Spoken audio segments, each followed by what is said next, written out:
we enjoy the unique pleasures that come with each season, none are more gratifying than those we bring to our dining table.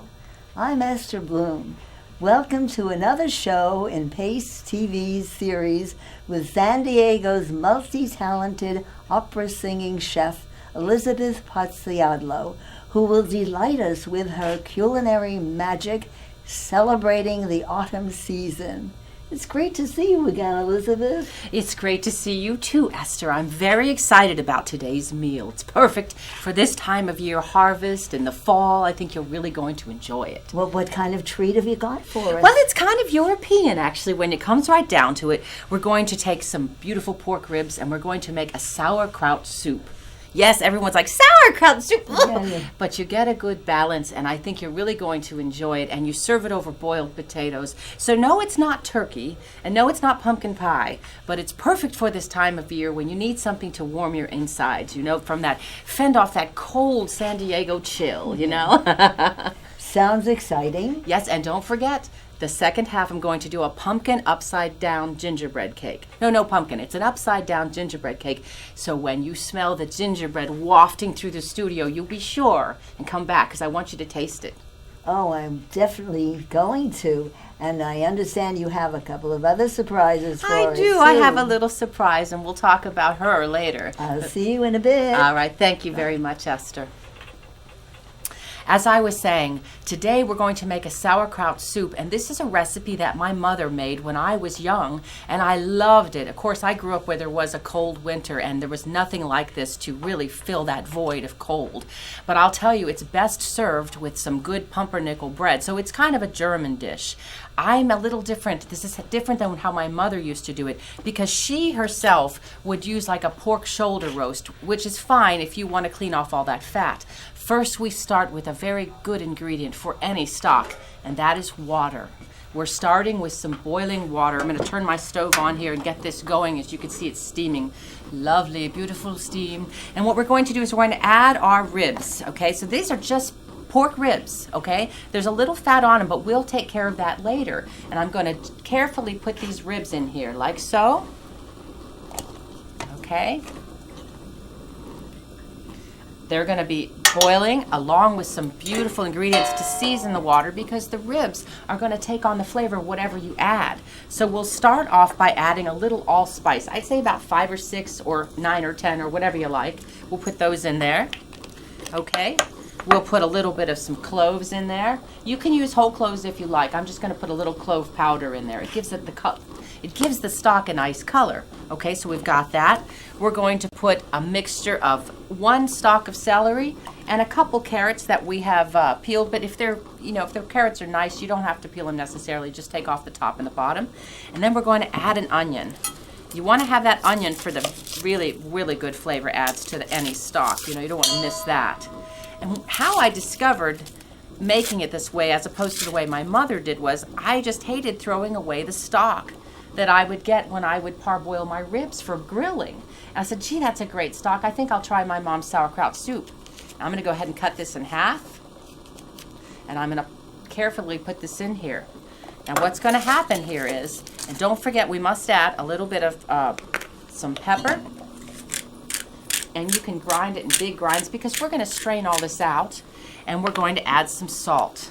Now don't be shocked. We are going to add a good bit of salt, easily a tablespoon.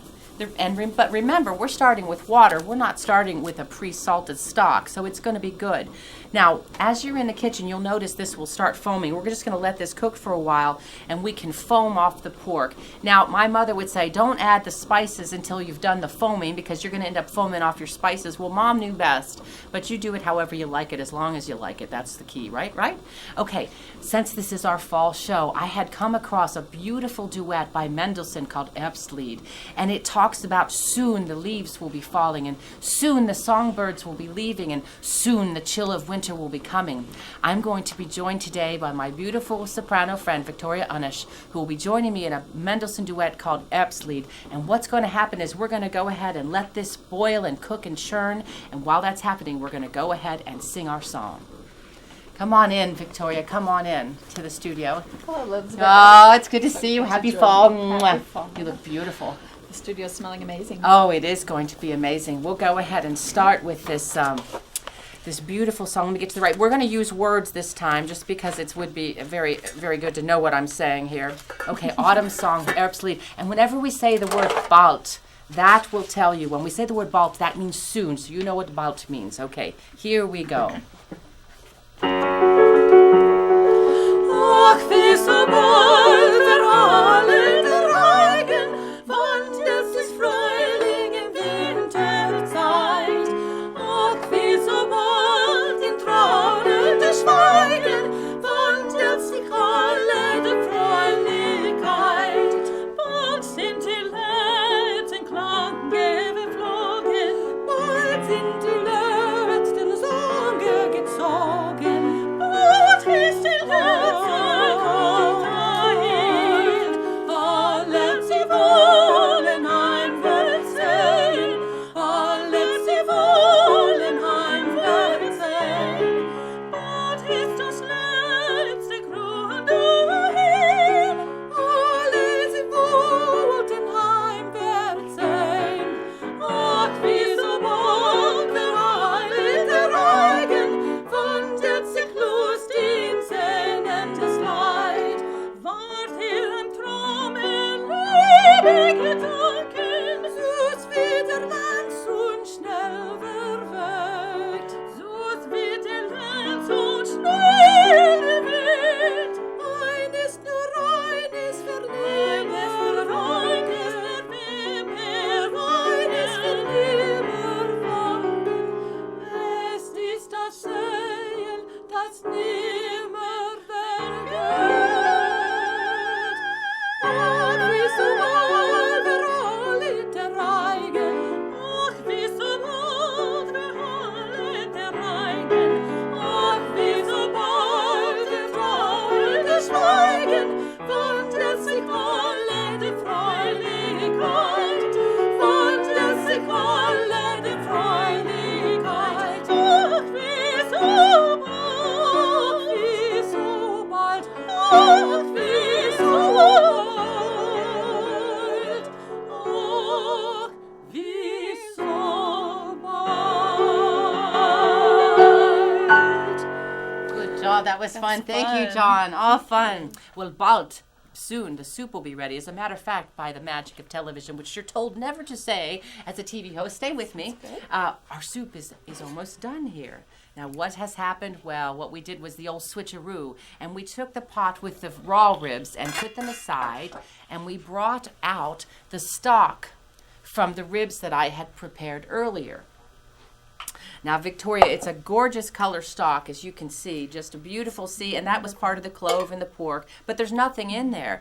And if you'll notice here, I've got this beautiful bouquet de garni right here. This is what we put in the last. We put in the celery, the carrots, and the bay leaf, and the allspice. It's right there where you can see it.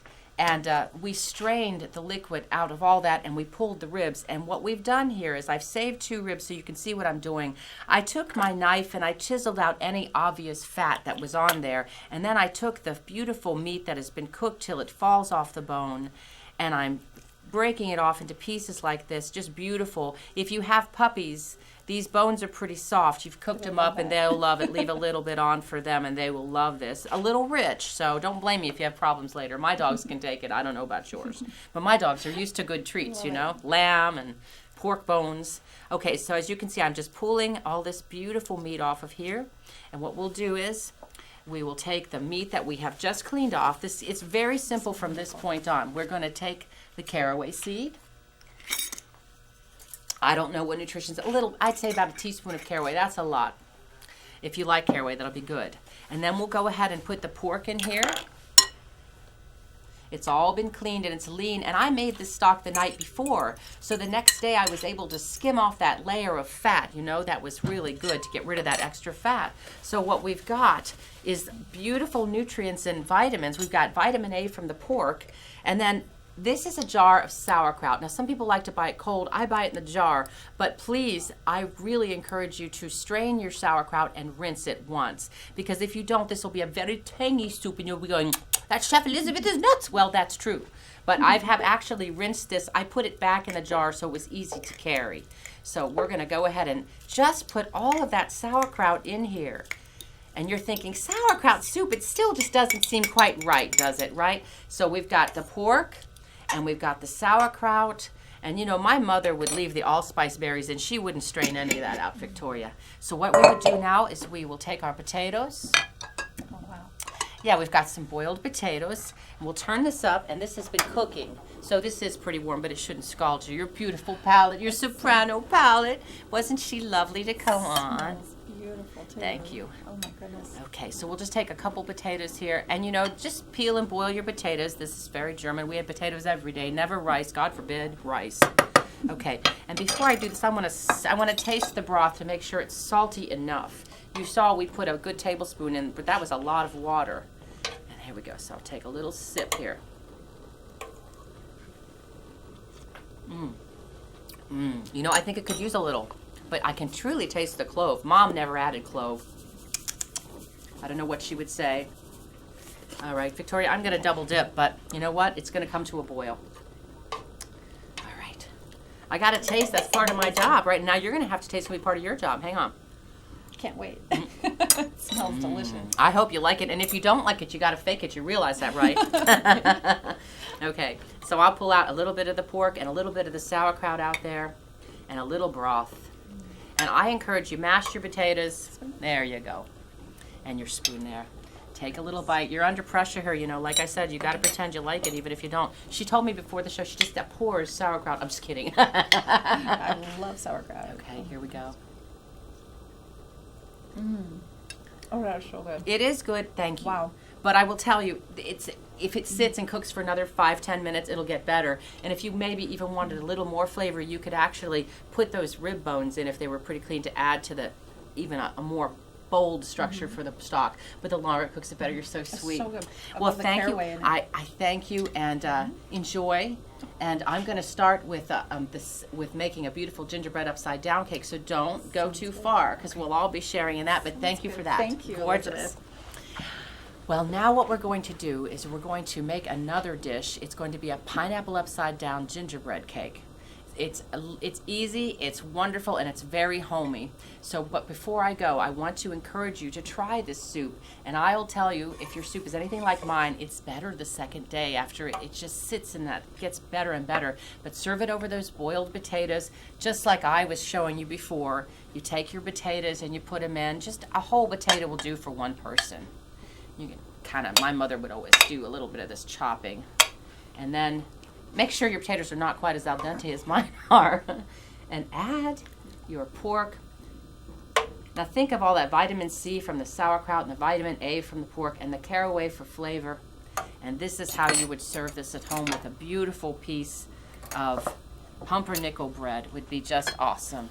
So I hope you'll think about this at home and try it for sure. And if you have any questions, you can always go to the Pace website. It's a tasteofpace.net, and we'll have pictures of the dish and recipes of the dish. Anyways, stay close because we're going to start with our gingerbread upside down cake in just a moment. This time of year, when the shadows start to darken and the evenings get a little cooler, I get a taste for gingerbread. And when I think of gingerbread, I think of my gingerbread upside down cake with rings of pineapple. Gingerbread also puts me in mind of a pair of little children lost in a forest, as in Hansel and Gretel. It's a beautiful duet I'd like to sing for you, and I'm going to bring back my dear friend and soprano Victoria Unash. And she's going to join me singing this duet of Hansel and Gretel. I will be Hansel and she will be Gretel, and before we make the cake. This is by Humperdinck, and John will accompany us.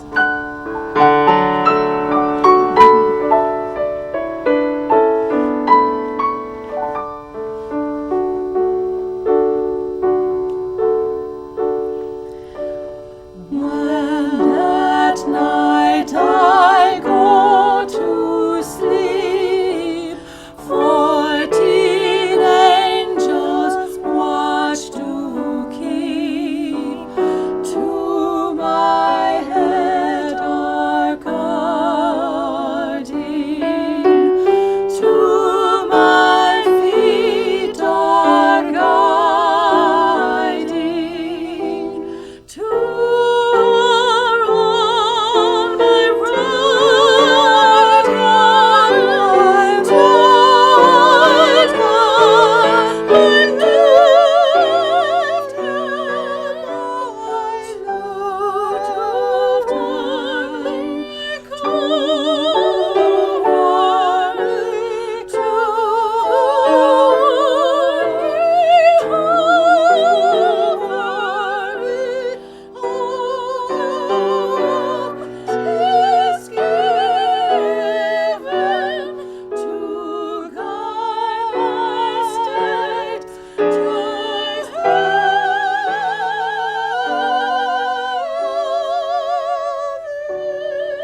I'd get lost in the woods with you any day. Good. Well, I tell you what, I'm going to go ahead and make this gingerbread upside down cake, and I'll call you when it's done. Sounds good. Come back for a Can't wait sample, to and I try think it. we'll get Esther back as well. Okay, the pineapple upside down cake, as I promised. We'll start out with an iron skillet. I'm sure you all have one of these, and it's the best way to do this. What we'll do is we'll start off by melting a little butter and a little brown sugar. So we'll get that butter going. This is going to be actually the top of our cake after all is said and done. It's a little confusing, but I think you'll see how it works. And we'll put our brown sugar. So we're going to start by making a little bit of a caramel here. So we've got this melting beautifully. While that's melting, and I can let this alone for just a minute, what we're going to do is, I've got some pineapple. When you have your pineapple, you got to make sure that it's really drained of all of its juice. Otherwise, it can cause problems with the top of your cake. So you want to make sure that that happens.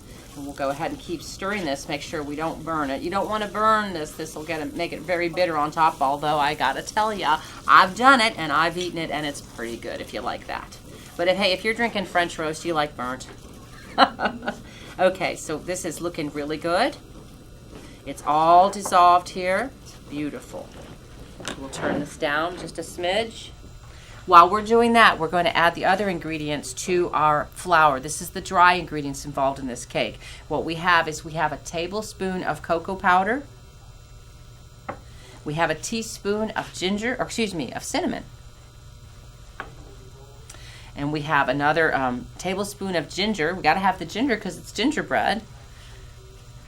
We've got a little baking soda here. And then finally, this is a combination of nutmeg and clove, and we'll add that in there.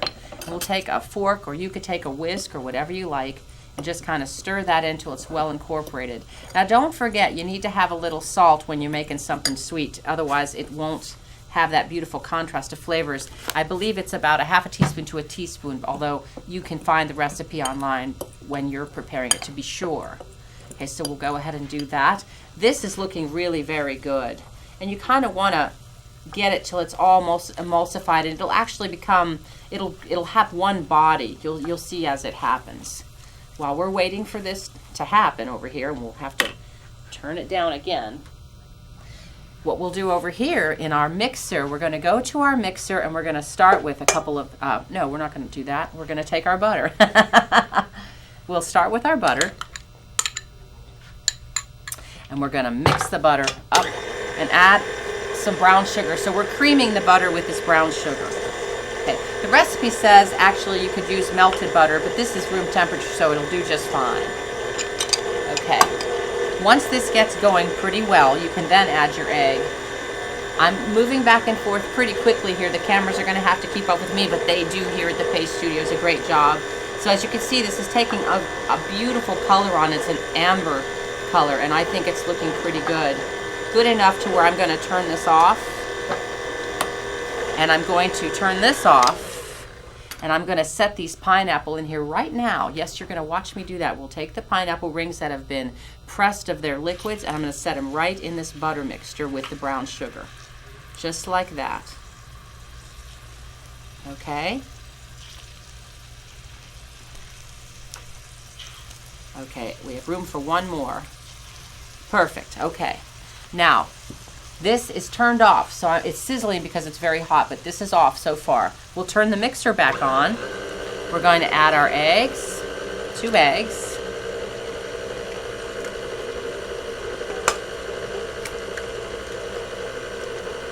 We're going to add a cup, no, actually it's a half a cup, of dark molasses. And I'm saying that's a half a cup. But don't worry, yours will be perfect. I'm sure of it. Okay, we're going to add a teaspoon of vanilla. And then what we're going to do is we're going to turn this up a little bit so we can make a real good mess here in the studio. Now, as this is working and as this is working, I want to take a minute to show you this product while we're working on the others. This is the cake as I made it. Actually, right there's a good place to put it. And you can see I had a little trouble with mine, but I'm not afraid to show you that. It's got a couple of cracks around the pineapple, but it will be delicious and excellent with a very strong cup of coffee. And I'll tell you a little secret too. I added a little rum to my cake. You could, but you don't have to. Because I figured it's got pineapples, I think it made sense. Okay, this is looking really good, and what I'm going to do is start adding my dry ingredients, and then I'll finish with the milk to make a nice batter. You'll have your oven preheating, of course. Oh, the feelings of fall. I hope we've turned you on and got you ready to put out your scarecrows and everything else, if not, or getting ready for your Thanksgiving meal, whatever it is. So I'm slowly adding the dry ingredients.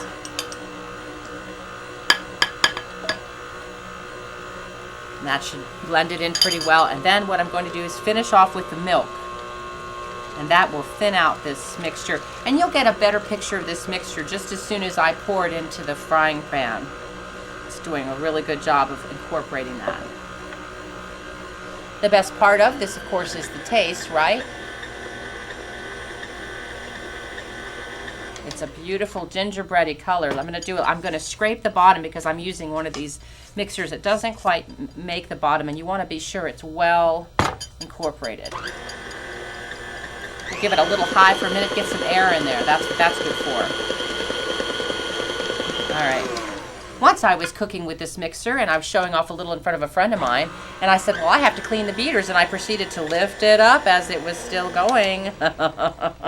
Yes, I made a mess that day. It was pathetic. That won't happen in your kitchen, I'm quite sure. Okay. So what I'm going to do is take this mixture. Let's see if I can figure this out. There we go. Over here in this pan, we had the pineapple with the brown sugar, and it's all ready for me to take this mixture and pour it right over the top. You see how we've poured this? It's just beautiful. Right over the top. You've got your oven preheated to 350, and you're going to be able to prepare this and bake it. I think it bakes for 45 minutes. You want to insert a toothpick to make sure it's done, just like you would any other cake.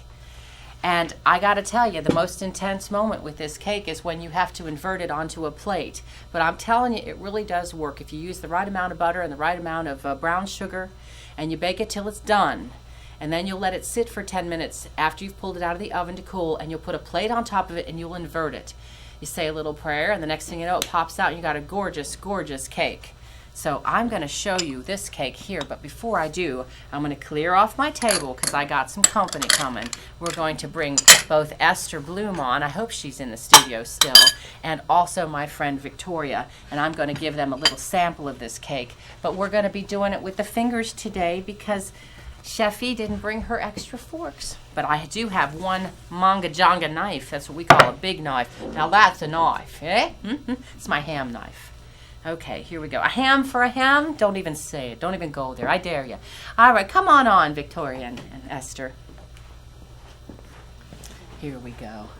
Come on, there's room for all of us. So I've got this big old honking knife, so I'll take half, and you guys get a quarter apiece right now. So as you can see, I had a little trouble here, but it's still very firm, and this was baked yesterday, so it's got a nice body to it, I think you'll find. So we'll do this. Yeah, it's actually very moist. And this knife cuts nice and sharply into those beautiful pieces of pineapple. But this is really good with a hot cup of coffee. It would even be good with a hot glass of cider. Now, Esther, is this too big for you? You're so delicate. Yeah. There you go. I'll let you know after my first bite. Okay. And remember, your expressions is everything. And remember, you can't say you don't like it on TV. Don't tell me that. I don't want to hear Oh it. my gosh. It looks beautiful. Thank you, Victoria. And thank you for joining me today. And Esther, thank you for inviting introducing me. This is wonderful. Okay. On your marks, get sets, go for it. And I'll take a little taste, too. And thank you so much for being here. Oh, it's always a and pleasure. Giving us these wonderful treats. Thank you. Thank you. Oh, I can't wait. It was delicious. And your lovely music as well. We had fun picking those pieces. Well, they reminded me of elementary school. Oh, I haven't heard Hansel and Gretel since then. yes. Wonderful. Well, I called Victoria about 2 weeks ago and said, Victoria, are you up for maybe appearing on my show and maybe singing with me? And she's like, well, yeah. Absolutely. And so she was right there with us. So I hope you'll try this recipe. And you know, you could add more chocolate. wonderful. You could add a little more rum. You know, it The had spices. yeah, Delicious. very and good with coffee. We'll be feeding the whole crew here, and so I'll be doling out the pieces for them. Otherwise, they won't have me back. So the recipes are all on the website, atasteofpace.net. You can see pictures and read all about this, not only these recipes, but the recipes that we've done in the past. They're all there. So please do check it out. And if you like what you see, be sure to let Pace know. Contact us if you have any questions. I don't know, how many of us are there here? I think there's 56 people. If I don't have enough, I'm in trouble. There will be once they know how good it is. I know. Thank you. So rich and thick. Well, I hope you come back and visit us again. I hope so too, and I hope you'll be my host. That'll be lovely. Hostess. Okay. I guess our next season will be winter. I think so. I think that is after fall. I think that's the next season that we'll have. Well, it's been very, very fun. I can't wait to find some new recipes for you.